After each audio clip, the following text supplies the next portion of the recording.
एक लक्षात घ्या की काय घडलं काय नाही घडलं याच्यापेक्षा जेवढे गड किल्ले आहेत शिवाजी महाराजांचे त्या ठिकाणी अतिक्रमण होतं का?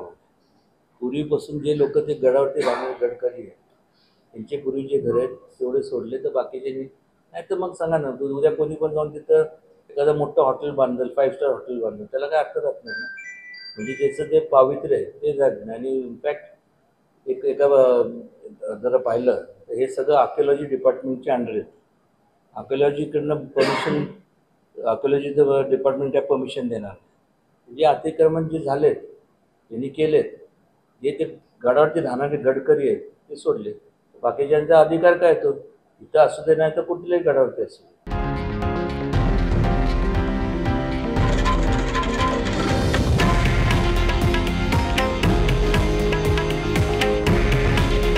हे आहे देशातील नंबर 1 न्यूज नेटवर्क आणि आपण पाहत आहात TV9 मराठी.